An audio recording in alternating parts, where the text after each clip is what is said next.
John, thank you for stopping by here and grabbing a cup of coffee at Poet so that we can talk about you, talk about some of the things that you've been really heavily involved in for the last little bit.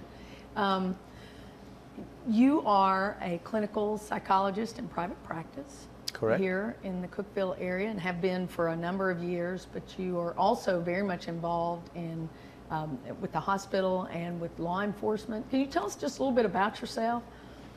Well, I moved to Cookeville back in 1974, worked on some training, a doctorate degree at Vanderbilt, and eventually in clinical psychology or psychology at the University of Tennessee in Knoxville.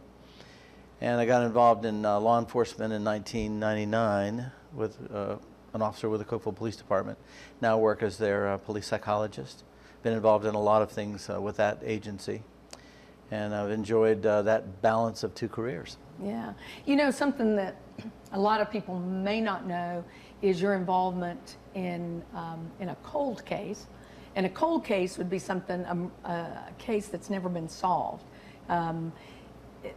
Let's talk about that. You have, I really want you to share your story, and you've actually even produced a documentary, video documentary, about friends of yours who were murdered back decades ago. That's correct. 48 years ago, the summer of 2011.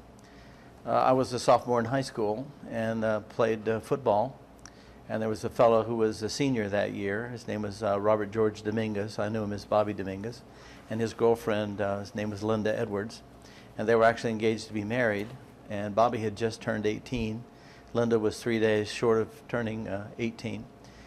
And they celebrated a long tradition at high school I attended, Lompoc Senior High School in Lompoc, California. So you were in California. What was the year? 1963. 1963. That's right. Long time ago. Yeah, not that long ago. But. Anyway, they took off on Senior Ditch Day, and most of the seniors had an unofficial plan to go to a place called Refugio Beach. And a bunch of them went, and it was not organized. There was no plan from the school. They just took off 3 days before graduation. And they went to a place that was isolated a few miles up the beach, didn't tell anybody where they were going. Another couple, Bobby's cousin, actually planned to go with them, but couldn't go because her boyfriend had to work.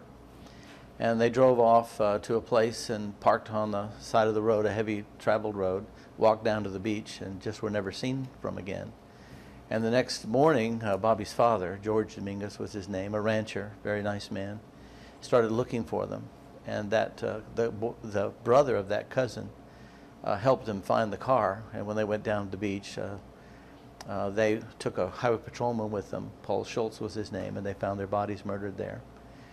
And so we were just devastated, as happens with any kids who find someone in their high school that was murdered. And Bobby was a special friend of mine, played football. He was a senior and I was a sophomore, and we played the same position, wore the same number. I was junior varsity, he was varsity. And I had some special contact with him, as you can hear about in the documentary. And we just thought his murder would be solved, and it never was. And so later in my life, when I got involved in law enforcement and did some special training in profiling, I started looking back into that murder again and found a site called ZodiacKiller.com that was produced by a fellow by the name of Tom Voighton. He actually lives in Oregon, about the Zodiac murders, and found out that a detective had linked this murder possibly with the Zodiac killings. And I wanted to do something about that. Had you ever thought to link that yourself? No. No. As a matter of fact, we were told by my coach, my high school gymnastics coach, that some, quote, bum had done it. And at the time, they thought a gentleman by the name of George Gill might have been the murderer, but it turns out that he was cleared. He's the one who built the old shack that was at that site. And I had been to that site prior to the murders 2 or 3 times in the fall prior to the murder, and actually looked in that shack at one time, and it was not the kind of place that anyone really would want to live, in my view. But immediately after the murders, the shack was torn down, and my mother and father would forbid any of us, most parents, forbid any of us from going to the beach along there in California other than where there were lifeguards. And I actually worked as a lifeguard south of that location after that summer, but I never went back to the crime scene until I was an adult many years later. Wow. I know that had to be incredibly impactful as a young person. In fact, I've read, there have been articles written about your work that said that you didn't know about it until you showed up for graduation to watch them graduate. Well, right? it turned out that Mr. Domingos didn't find, or the trooper and Mr. Domingos didn't find the body until the day after they were murdered, late that evening. And then we didn't know about it until the graduation day. I came that morning to school, graduation morning, not planning to go to graduation. And there were a bunch of people just standing around when I drove in that morning, and I got out and said, "What happened?" And they said they'd been killed, and I assume, of course, they died in a car wreck. And it took me about 20 minutes to find out that they were murdered, and we were all just in shock. Why, why the Zodiac Killer? Why did they get linked to that serial killer?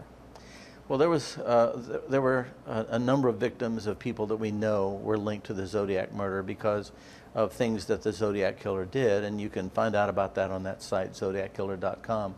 But there was one particular murder that occurred at Lake Berryessa, and that was in September the 27th, 1969. The Zodiac approached a couple, Cecilia Shepard and Brian Hartnell, murdered the girl, stabbed the boy numerous times, but he lived, and he was able to tell us a lot of information about this gentleman. And there's a lot of circumstantial evidence that links the two. And when a detective by the name of William Baker, who worked Bobby and Linda's case as a cold case from the early 70s until he retired, sent out a bolo in 1973, the detectives in Vallejo, California, and also in San Francisco, where a gentleman by the name of Paul Stein was murdered, we know by the Zodiac. They're the ones who linked the case. And so I didn't find out about that until many years later when I got on this site. And that's how they're linked. Wow. Excuse me. It's almost overwhelming. You have a stack of research that you've been doing. What drove you to pursue this? Well, I wanted someone to be aware of the murders and the fact that they were linked, and I contacted the Bill Curtis group, the one who does cold case files, and suggested that he make a documentary about it. And they weren't interested because, of course, that's not a very significant case from their point of view. So I decided I'd make a documentary myself. I'd made a film about my son's wedding and a few other things, and I'd had some training in crime scene photography. So I had a good camera, and I just decided to start putting things together, and it was a 3-year project. And Mr. Tom Voigt, who has the website, encouraged me to do it and said that he would help me get it on the air. It was never intended to make any money. I haven't made a penny off of it. We don't charge for it. So I just started putting the film together, and I started interviewing people. I interviewed about 30 people, and having a badge helped. It opened a lot of doors. Right. I interviewed some law enforcement officers from the area, and talked to some detectives and newspaper people and some others. And I talked to classmates of Bobby's and Linda's and some people that were my classmates, and tried to put together the story the best I could. And I focused just on the facts and tried to give no speculation in the documentary, which turned out to be about an hour and a half long, and that was just unbelievably long. So I took out as much as I could and cut it down to 48 minutes.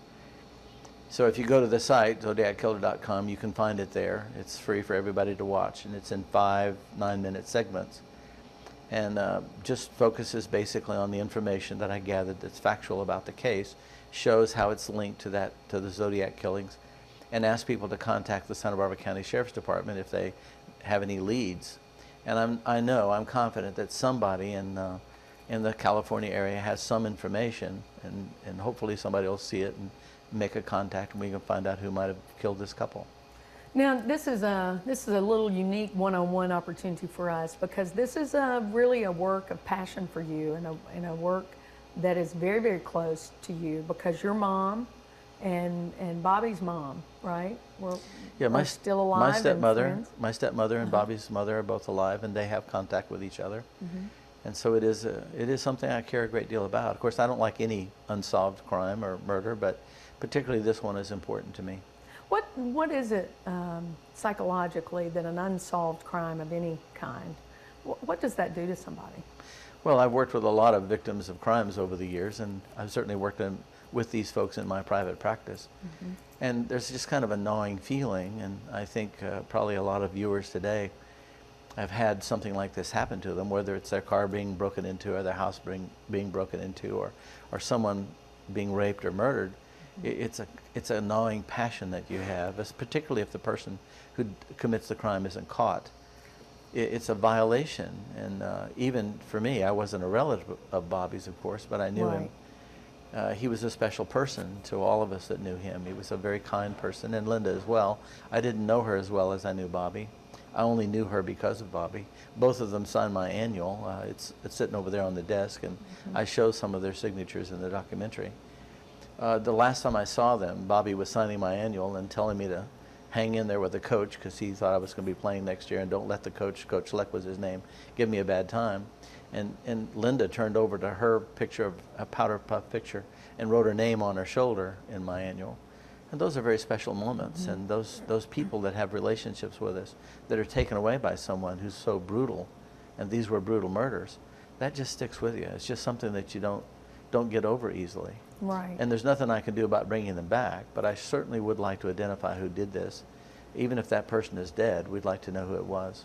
Now, isn't there, I mean, people who know or have studied the Zodiac Killer killings believe that the person is dead? Well, some people believe that. Some people believe that. We just don't know. There have been a lot of suspects over the years that have been identified, and many of those suspects are dead. But this person stopped suddenly in the 70s. They wrote a lot of letters and cryptograms to the newspapers and law enforcement. And the person may have gone to prison, may be alive. We just don't know. The person may be deceased. Either way, we'd like to identify who it is. Right. And if indeed this person was the Zodiac, the one who killed Bobby and Linda, it would be an important thing to try to solve all those crimes. There are many unsolved murders in California as well as around the country, and there are many serial killers, and we know something about the characteristics of these people.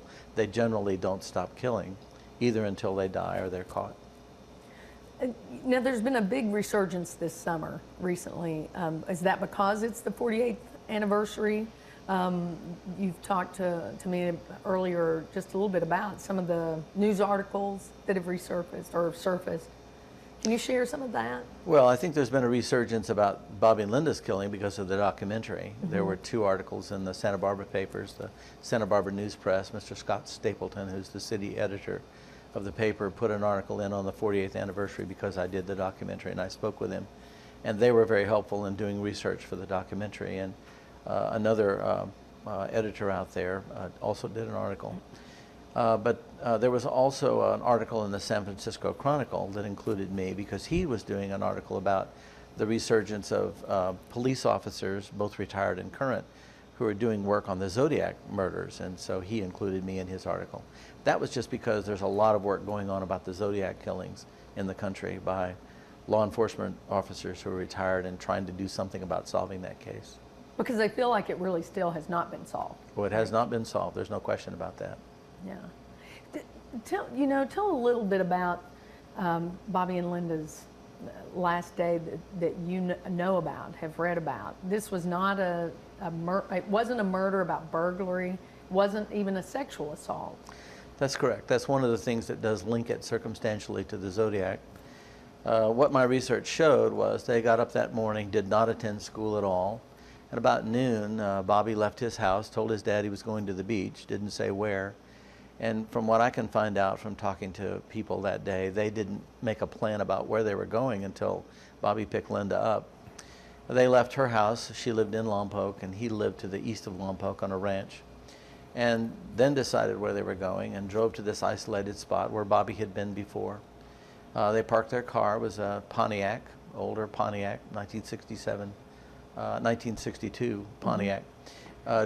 1959 Pontiac, I'm sorry, then walked across this Highway 101, pretty busy highway, down to the beach. It's about a 600-foot walk from the road down to the beach. It drops about 200 feet. And they were sunbathing there. And around 3 o'clock in the afternoon, this person, whoever it was, approached them. There was some kind of a conflict that took place between Bobby and this individual. He had a bruise on his lip. Evidently, this person had Linda tie up Bobby from behind, and then he then tied up Linda, but Linda didn't tie up Bobby very securely, and Bobby got loose. That's when the conflict took place. And then they started to run up this creek bed under a bridge, And the gentleman then shot them from a distance and then came up and shot them excessively, shot Bobby 11 times and Linda 9 times. He then dragged the bodies up about 30 yards or so to this shack and dumped them in this shack. Then he tried to set the shack on fire, but it was unsuccessful. So before he arrived, he took pre-cut pieces of rope, more than he needed for 2 people, matches, and had a knife with him because he cut her swimsuit, but there was no sexual assault. And then fled, and he left boot prints. And there are a lot of things that tie him to Vandenberg Air Force Base. Probably bought the ammunition there because it didn't have the normal tax stickers from that would have been sold at a private place. So the authorities did every kind of investigation in the world. There were 30 suspects interviewed within the first few weeks, but no viable suspects. Even the man, George Gill, who built the shack, who was later implicated in another murder, was cleared.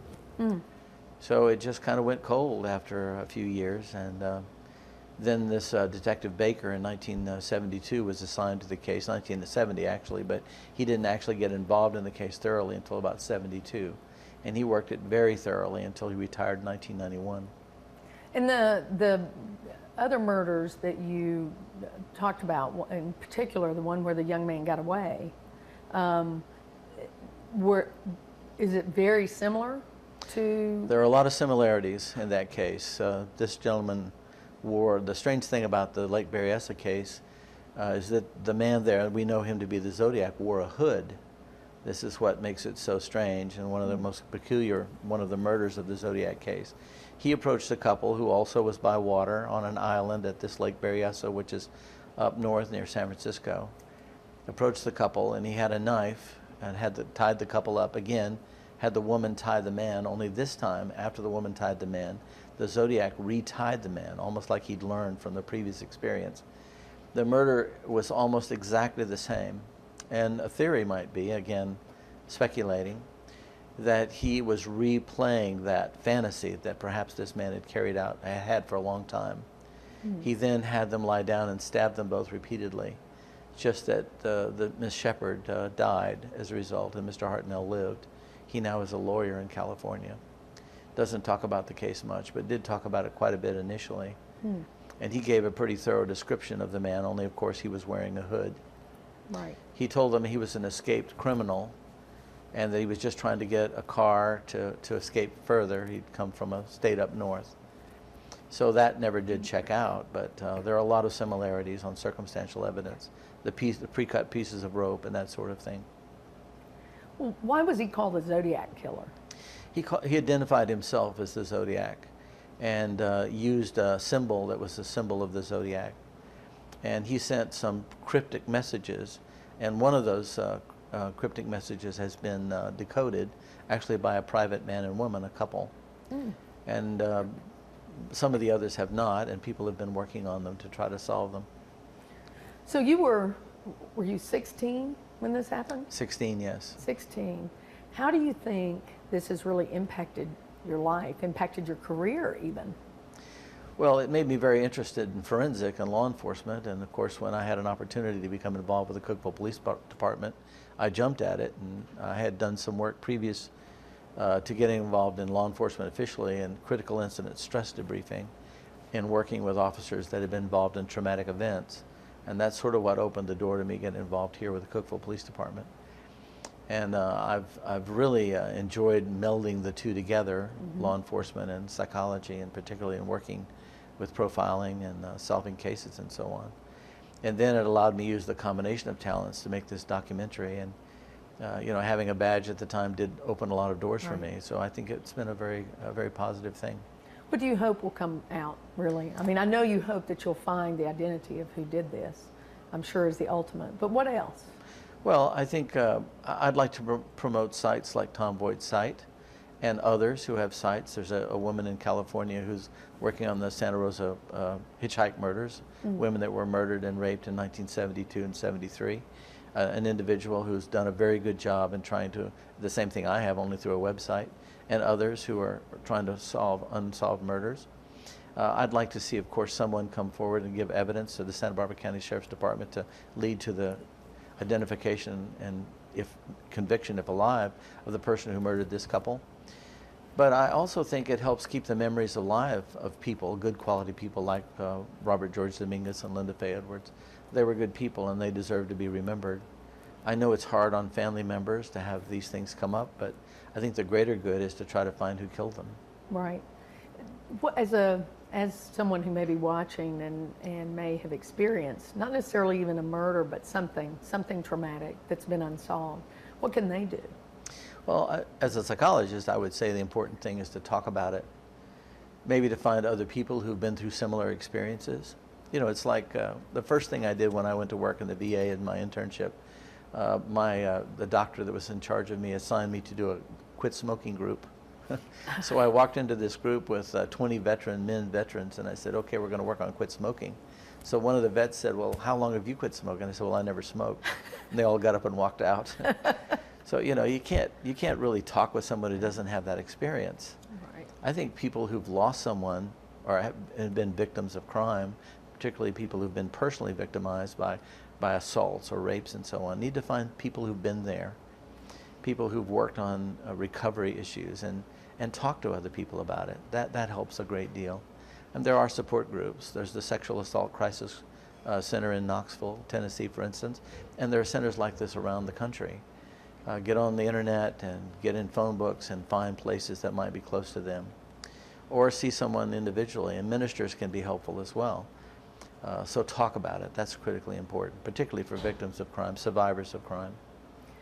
On this ZodiacKiller.com, there is an opportunity, there's a message board on there, right? And there is. Can people talk about their own experiences, or is it primarily restricted to talking about that particular? Well, many people drawn to this particular message board have been connected with crimes, and some have been connected even with serial crimes. Mm-hmm. They don't talk a lot about it, but that's what brings them there.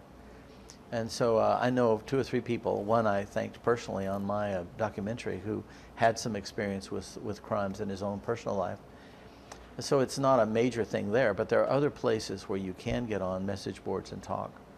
But most of the people on this particular message board are interested in trying to think critically about crimes, and serial crimes in particular. And many bring tremendous expertise, although most of them aren't law enforcement officers. Mm-hmm. They're very good thinkers, critical thinkers. And I've learned a great deal from the message boards. I've been involved in several of them about things that I would have never known otherwise. Yeah. In just a little bit of time we have left, tell us again where folks can watch your documentary, and how they can find out more about this particular case. Well, you can go to the web to ZodiacKiller.com, and when you get there, there'll be a place called News Center. Mm-hmm. And if you go on News Center, you look under February 19th, 2011, and all the links to my documentary will be right there. And there are 5 of them. They're about 9 minutes, a few seconds long. Just watch them in order, and you download them. They're on YouTube, so it's very easy to see, and they cost nothing. And will you put a copy in the local library? I'd be happy to do that. Sure, be happy to do that. And I guess the last piece is, if someone has information, or they think there might be a possible link, as remote as it may be here in Tennessee, but you never know. I mean, we have a country that's large, but people move around. How do they let you know something about that? Well, in the documentary, there's a connection to the website for the Santa Barbara County Sheriff's Department, also phone numbers. Mm-hmm. And the sheriff out there, Sheriff Brown, has designated 2 detective lieutenants as cold case detectives, and they're working on this and a couple of other fascinating cold cases. One, Sue Grafton wrote a novel about, Q is for Quarry.